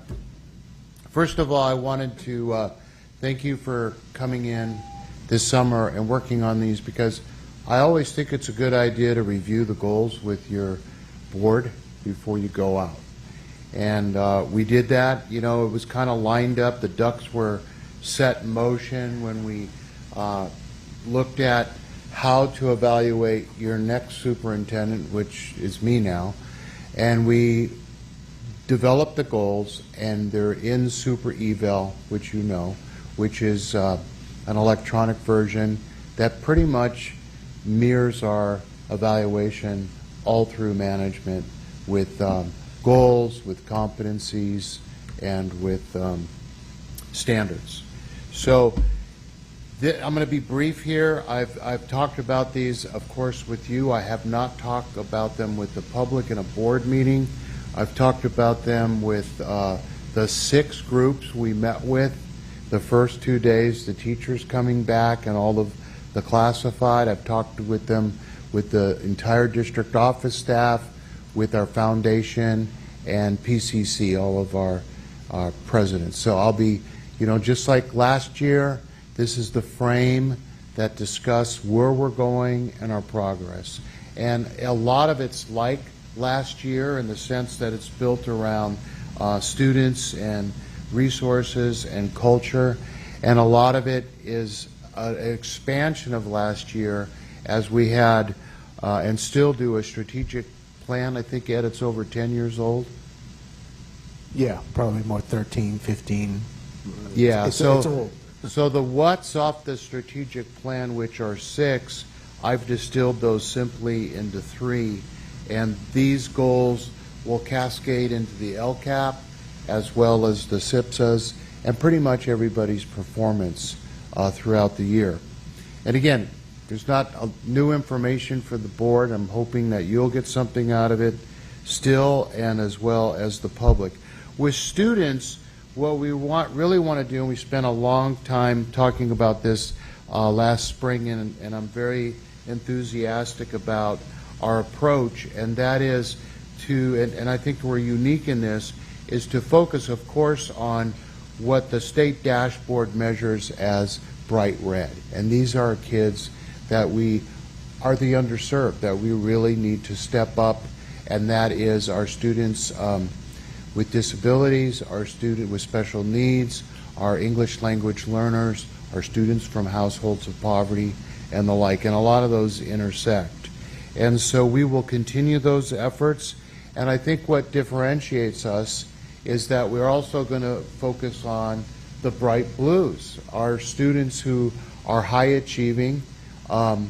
Families expect a lot, and quite frankly, we want to deliver for all kids. And by focusing on the 2 edges, as you know, and you've heard this, and I thought the paper did a good job with it too, talking about it. You know, when you work on it, it's difficult to ever close the gap. But when you focus on both ends and you move it up, the total average of all students, you float all boats, and it works really well. Plus, when you try to design for everyone, it doesn't work. When you do what's called the extreme use case, when you design for outliers, everything tends to work out in the middle. I think you get this. It's pretty exciting. Along with that, we're going to be using our change methodology. And again, you know, this is not rocket science. What our approach is more than anything else is listen observe the experience of the students. When we do Soup on the Move, we're going to be building empathy exercises with really shadowing students and understanding what are their thoughts and feelings, how do they feel about engagement and agency and things like that before we ready, fire, aim. It's really listening to the teachers and their sense of efficacy and our paraprofessionals. And this also works in classified too. And in the sense of designing, if we can do one cultural thing, and that is stop, look, and listen before we lunge and do these district-wide things that blow up. And, you know, you're going to hear me talk about this. Staff is tired of hearing me talk about it. But let's work on things, start small, expect them not to go right, and really listen to what's going on in people's thoughts and feelings. The other thing we're going to do with as far as achievement is revisit our strategic plan. I'd like to do that after our reduction, and really this is not going to be that hard to get to what we want to do with our strategic directions, our mission and our vision. It's really going to be more when we get to the cultural piece, which I'll talk about later, in who we are, what we value, and what codifies and carries our culture, right? So with resources, we've talked about that a lot. We have a lot of initiatives around, we've talked about reductions quite a bit this year. We definitely want to expand enrollment initiatives, and I want to go back to the bright blues. One of the reasons we want to do this is because we want PUSD to continue to be a go-to district even more. We don't want people to spend money on private school when we have a better experience for our students and parents. Simple as that. You heard about our donations going up already in PPIE. We'll continue to work on strategy with them, with the PTA. We've talked a lot about leveraging our real estate, not only at Bernal and First Avenue and the backyard of Leidixson, but we had people come through 5758 West Las Positas yesterday, as discussed, and we are going to size out which could be the most enticing for commercial real estate. And of course, we want to work with the city. We've talked with Mayor Balch and have them take a first glance at the potentiality of deepening the relationship. So that's maximized lease revenue, which means we can get more people in 5758. And you know, a lot of arrows are flying in the direction of the challenges that we face in finance right now can be flipped into an opportunity of a parcel tax. So that's a big one. And then what I mean by optimized expenditures is just really all the things we're doing to take a look and sharpen the pencil, and also all the operational fixes that we need in our financial systems that I think was so well articulated in the last one. And then finally, it's all about culture, right? It's about strengthening the relationships. It's about working closely, and I really want to work closely with APT and CSEA. When there's bumps in the road, I want to use that as opportunities for us to get closer, to be more transparent and connected, joining at the hips, because that's how we're going to increase the economics of PUSD. We have to. We have to be. We have to have a face of a can-do culture, and one that has deep regard for each other. Again, we're going to be looking at the very beliefs in that are reflected in design. And you see 4 and 5 there. Those need to be stronger, and we're going to be working on those when we go back with our strategic planning, specifically on core values. So again, you're going to be hearing this over and over.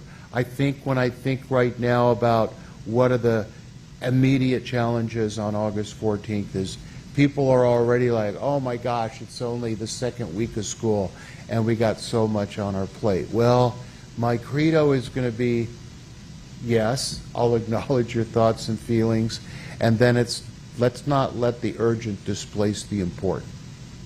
This is the stuff that we need to continue to look at on the horizon. So that's it. Is there any comment, questions? How did I do? Look at that. Yeah, you may have got Lanita to add more time. I wasn't keeping tab on her. So, no, very good. Any clarifying questions from the board? Hopefully everyone resonates with these. Okay. All right. Okay.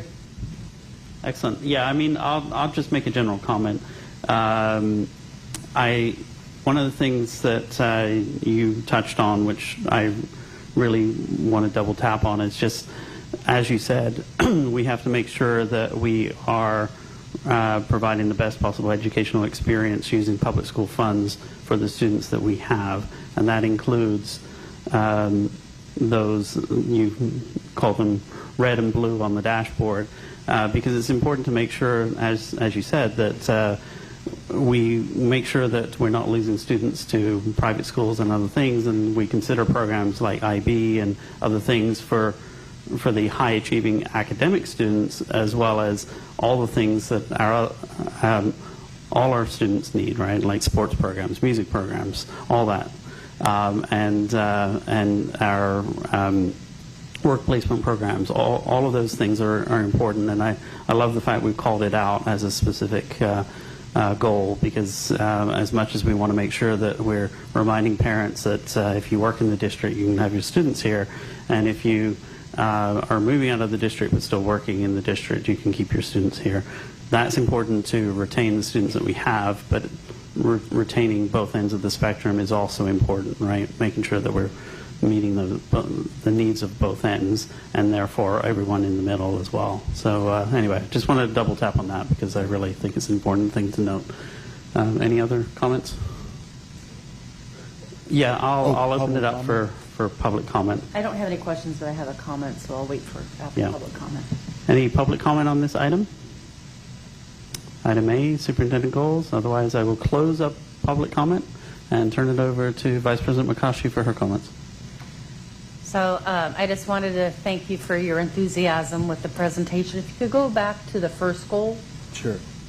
I really appreciate you explaining the first bullet in regards to reflecting on the bright red with the achieving bright blue. But when without your explanation, I first thought, like, well, what about the average kids? And I'm thinking about my 3 kids. I have 3 kids in the district right now, a middle schooler and 2 high schoolers, and I'm thinking in my mind, okay, well, my kids don't fall in that continuum, but so the way you explained it about the outliers and helping to bring everyone up together, I think that is really important to think about how you can elevate that concept, because we want to make sure that people don't misinterpret that to say, oh, what about our average kids? Because a lot of times when we think about, our demographic profile for a lot of our students, we have a lot of high-achieving students who, we have lots of students who come to the board to present on. They've, created their own LCs, their own company as a junior, and you could probably think about some of your classmates and super achievers and their aspirations. So I really like the focus of that concept of how we're bringing everyone up, and so that part about opportunities for improvement, accelerate the growth for the high achieving students, and lifting up all that last bullet, lifting up all students. I think we should italics, underline that, because I think that's really, really important for us to remember. So I really like that. And I also would just like to state that I like the simplicity. It kind of goes back to when I remember you coming to interview with us, and you had it very, very simplistic. So I know we've had organizational work plans in the past that are very, very verbose, but I really like how this will be, narrowing it down into 3 goals. So super excited, and I love your enthusiasm. So thank you. Any other comments? Trustee Jones? I just want to say that, again, I appreciate you guys doing this. It was fun watching the 4 of you actually do the different sections. I know it's not always fun to do, but it was fun to watch. But what I would also like to say is in the resource section, I think that in order to hit the other 2 goals, we probably will need to work with the community and our partners on number 6, because if we want to focus on the reds and the blues, you have to have the finance to do so. And right now, like, my family moved here for the programs. Like, that's why we moved here and why I went to school here. And so if we want to not just retain our programs, but expand our programs, potentially, this is really the only way possible, because our enrollment is slightly going down, but the cost per kid is going up over the years. And so if we want to continue and go above and beyond as well, this is going to be the only way to really do it. We're one of the few that doesn't have a parcel tax in the Bay Area. Yeah. Thank you, Trustee Jones. Thank you. And it affects class sizes too. Anyone other comments? No obligation? Okay. I do want to close, if you want me to close. Go for it. I do want to close and say, isn't it interesting that the design we talk about is how we design the goals? Did you notice I didn't go off and we went behind closed doors and then I said, hey, this is our goals, everybody. This was done by listening and conversations. You know, Chapter 1 in Leadership 101, when I teach administrators, say shared leadership. Because if you don't get the buy-in, if you don't listen and put things on paper, they're not going to work. To your point, Trustee McCaughey, if I came out and just drew for the first time in public and said, let's design for the end, you know, the extremes, and the middle will come up, no one would get it. But through a lot of conversation with the directors, talking with, you know, Evan, we talked about change management a lot. The conversations that happen creates this buy-in. And why I'm saying all this is because that's the way we came up with our goals is the way we should change things, right? Listen to people, have conversations, iterate, and then pretty soon everybody's going, oh yeah, I know that. We're there. Does that make sense? Yes, sir. So thank you. Here we go. All right. Good job. All right, let's move on to item C, the RFP for pupil transportation services. I will take this one. Mr. Rajabzadeh could not be here tonight. So this was the district issued an RFP for public transportation services.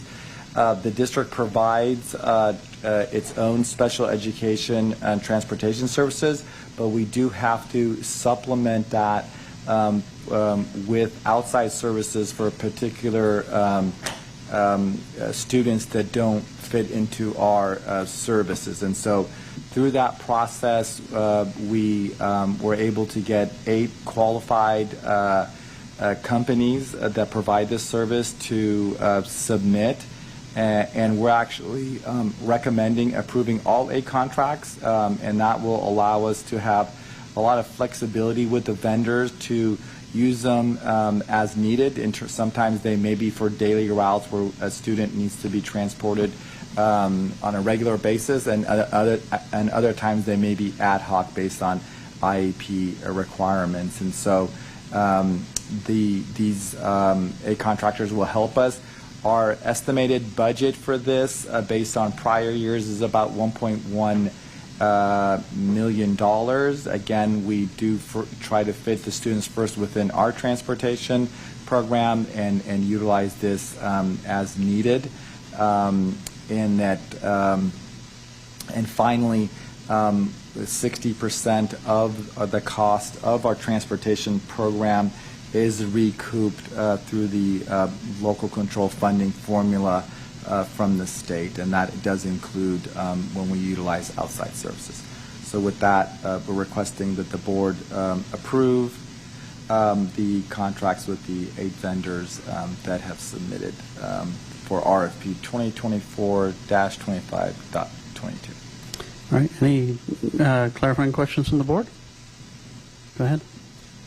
For that statement you just said, is the funding coming from the general fund? Or what you just said about part of it being recouped? I just wanted to make sure I'm understanding. Is it coming through the general fund? Yes. Local control funding formula is part of the general fund, and it's as part of that, yes, it gets recouped from when we send our applications. Okay, so I don't know if I missed it, but under the financial impact, normally you state what fund, am I missing it on the document? You usually state what fund it's coming through? It's general fund. It's general fund special education. That's the fund. Right, I guess what I'm saying is that when you put the information up on the agenda, remember to include the fund, the Sure. funds. Okay, I just we'll do don't that. see it on this particular item. Thank you. All right. With no other questions, I'll open public comment on this item. Anyone for item C? RFP for Pupil Transportation Services? Going once, going twice, limited audience. I will close it. Any other comments from the board? Otherwise, I'm looking for a motion. I motion that we approve the award of transportation service agreements to multiple qualified vendors in response to RFP number 2024-25.22. I second this. All right. Great job. All right. Preferential vote. Aye. Aye. Aye. Aye. Aye. That passes unanimously. Five with one absent, including the student trustee. All right. Moving on to item D, discussion action, agreement for HED for architectural services on the Walnut Grove food service upgrade.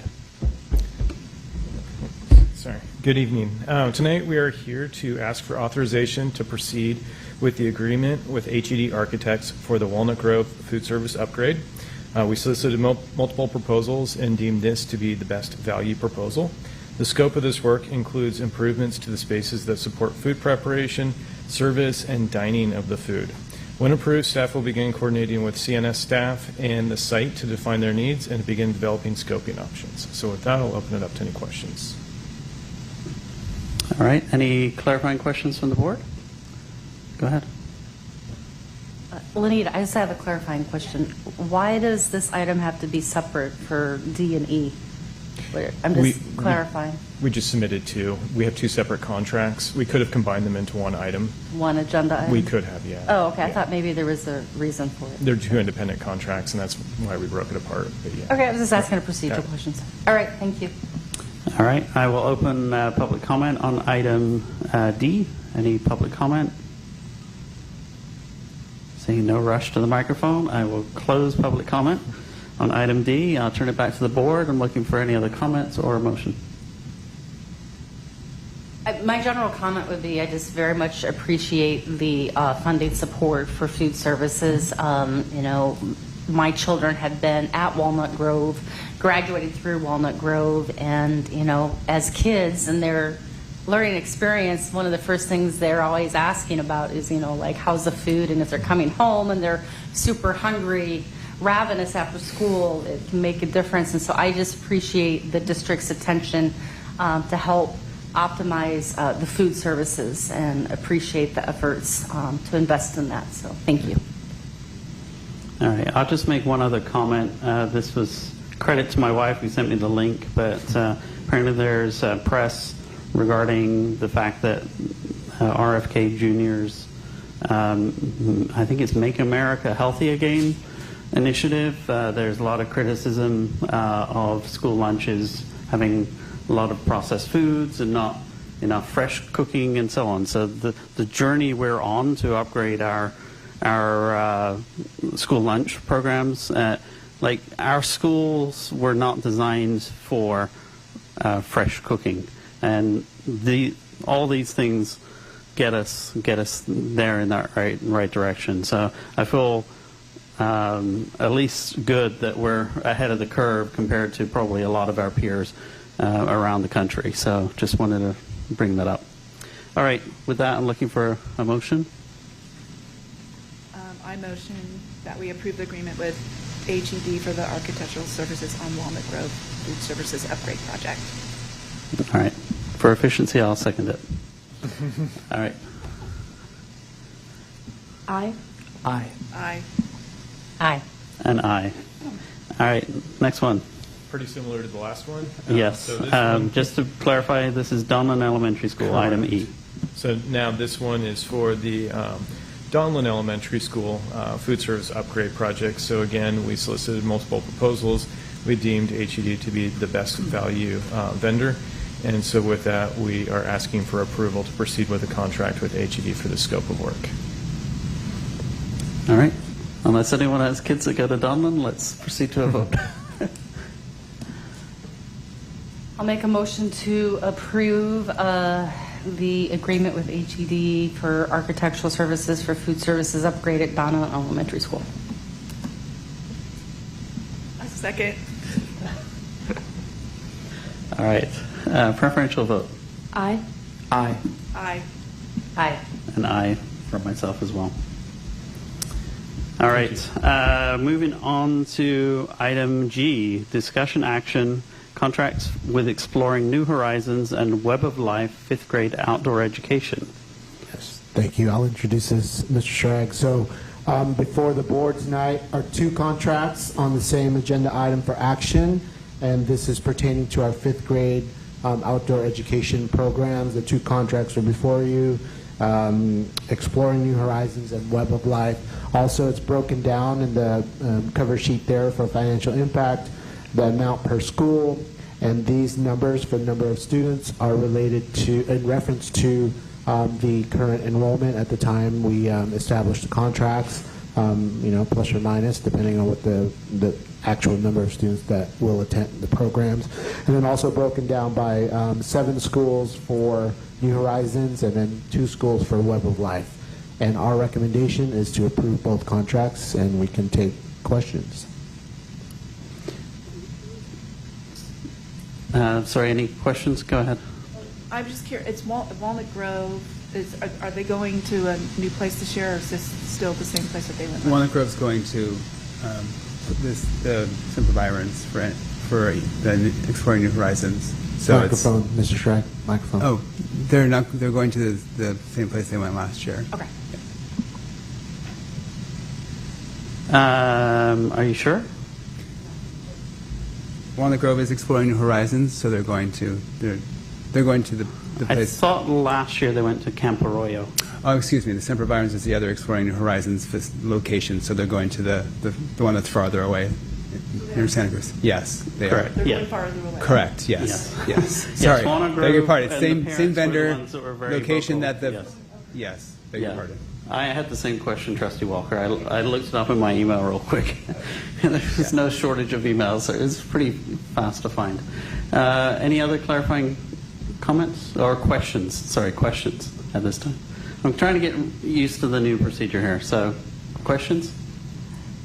Yeah, so I guess just kind of bigger picture, just want to make sure all processes and procedures for setting up these programs for the field trips kind of iron out some of the kinks that we've had in years past with expectations from parents or previous arrangements.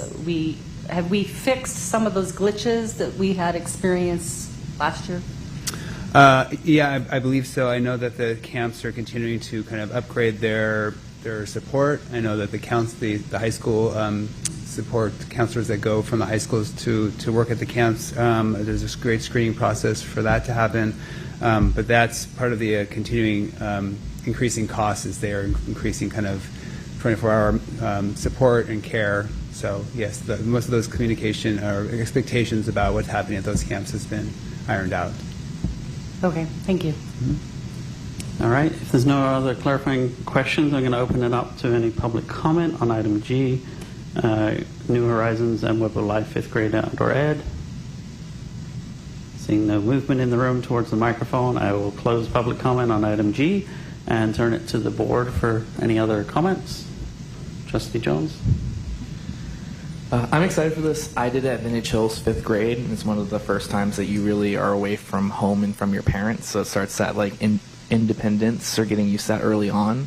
The reason why I want to comment on this, though, is Valley View, if you are interested, could use some support in fundraising for this project. So if you would like to donate and help support Valley View in them hitting their goal need for this, it would be greatly appreciated. Thank you.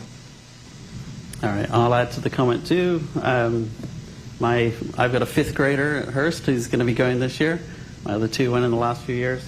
And just a call out to Paige Saunders, who has, like, even last year was doing popsicle sales after school to pay for this stuff. So I'm like super, I know it only really breaks even costs, but I'm still proud of the fact that the board and our negotiating committee worked with the union to have a stipend for outdoor ed. I still think that was a great thing to do, and kudos to all of the teachers like Ms. Saunders who are out there not only going to outdoor ed with our kids, but also working extra effort to try to rally people up to kind of make it as affordable as possible to some of the students. And then they also partner with the PTAs to make sure that all the grade 5 kids have an opportunity to go based on a needs basis. So anyway, just want to add that. And go ahead. Well, not to have you steal the thunder, but I just wanted to echo the appreciation for the stipend for the teachers to help coordinate these trips, because I know it's above and beyond. And as we know, these are out-of-town trips that go for usually 3 to 4 days, as well as a thank you to all the parents who volunteer. I remember my children's father volunteered to take a couple days off to help chaperone. So it's a collaborative effort between the teachers and all the volunteers to help make it happen. And I'm sure our student trustee, if you were here and did you have an experience with the field trip here? So you might have your own things to share, but I think it's a great opportunity for our students. So I don't know if there's anything you want to add. Yeah, I just wanted to emphasize how valuable outdoor ed is. I don't know if you can hear me, but like for me, I thought it was really interesting learning about obviously like climate change, natural environments, and all of those topics at outdoor ed.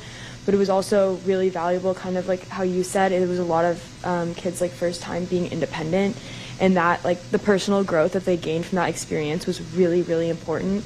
So not only was it like a fun activity that all elementary schoolers like look forward to, like I had 2 older sisters, so I would always like see them packing for outdoor ed and be super excited. So not only is it just fun, but it's also just huge for personal growth and also teaching kids how to like support each other, and then also have like their counselors and the people running the camps be really great role models. And so I just want to emphasize how valuable the program is.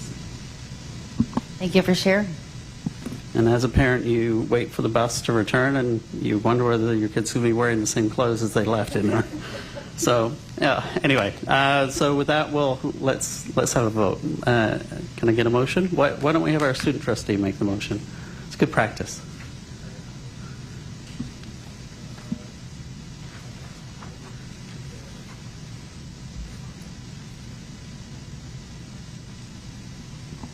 I motion to approve the contracts with Exploring New Horizons and Web of Life 5th grade outdoor education.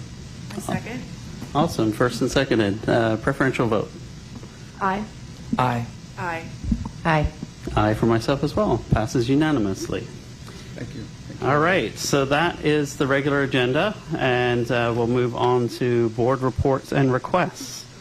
And so typically, just as a point of explanation, typically what we do in this section is just share any meetings we've attended on behalf as representatives of the board. Student trustees typically will also share some of the things that are going on in their high school that are of note, or things they're passionate about. And you can also bring up items that you would like the board to consider at a future meeting. So maybe I'll come back to you. We'll go through and you can get the hang of it, and I'll go back to you. So we'll start with Trustee Jones.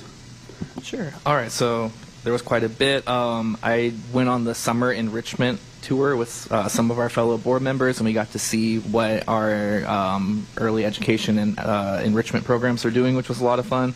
I went to the county supervisor chili cook-off that David Halbert hosted here in Pleasanton, where many of our city council members and the mayor was as well. The PUSD staff trainings with staff was a lot of fun, and I got to see you in a different element from just this room, so that's always fun to see. I also did the first day of school visits, which was fun because I'd never been to Leidixon before, because it's on the opposite side of town from where I am, so that was a really fun one to see what it looks like. We just did the facilities meeting. I got to sub in for Mary Jo because she is gone right now, and so that was a fun one to do with Trustee McCaughey.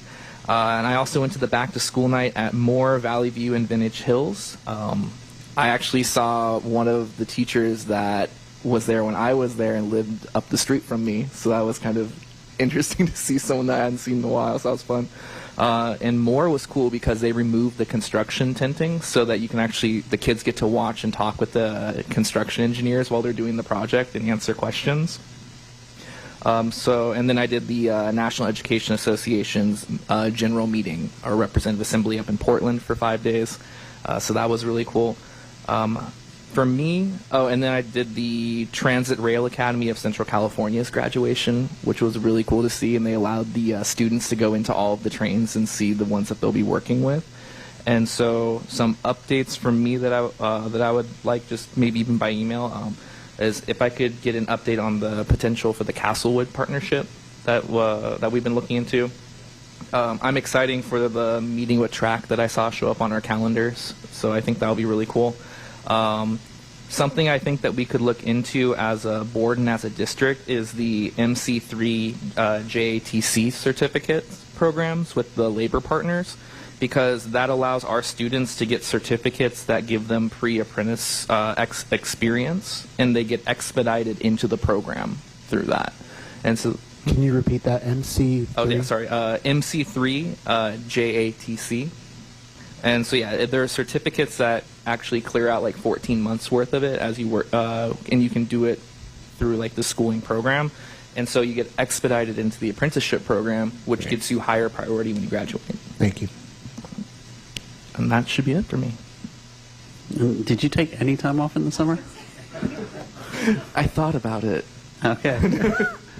All right. Once a teacher, always a teacher. All right. Trustee Walker. Mine is much shorter.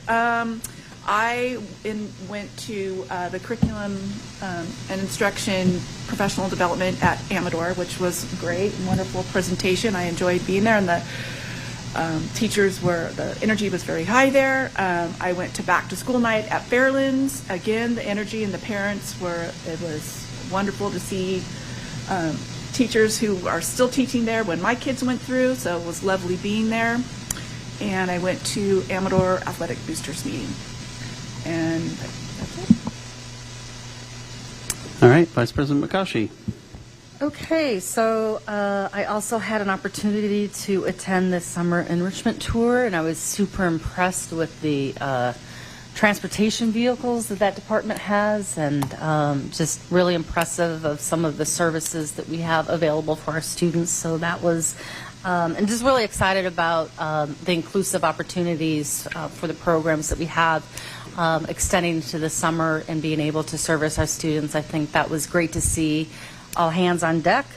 I did get some feedback on the opening day kickoff for the campuses. Heard some great reviews from some teachers that they really liked that format and framework and smaller group environment, and just the layout seemed to be very positive.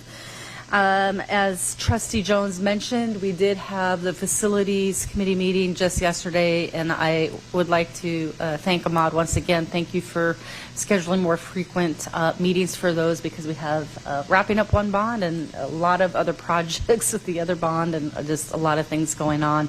And looking forward to the special board meeting on Monday for some additional facilities tours.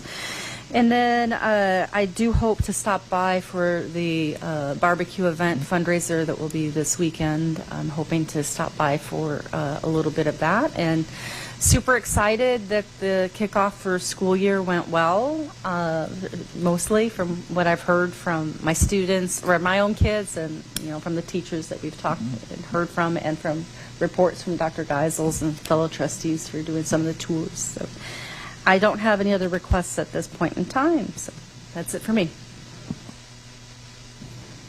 All right.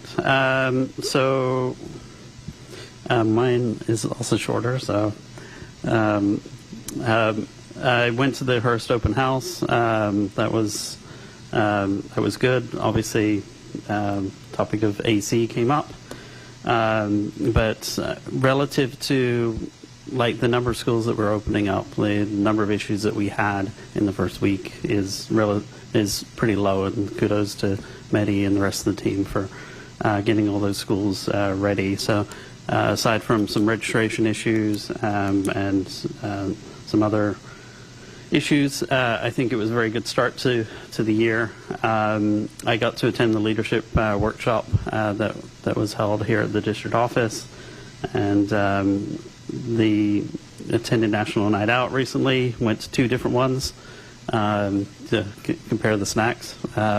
Ran into the mayor there and got to chat with some members of the dispatchers for the police, as well as some of the police and fire staff and so on. So it's really neat to kind of hear about how their day goes and how they do their shift patterns, and I can't help but chat and admire what they do.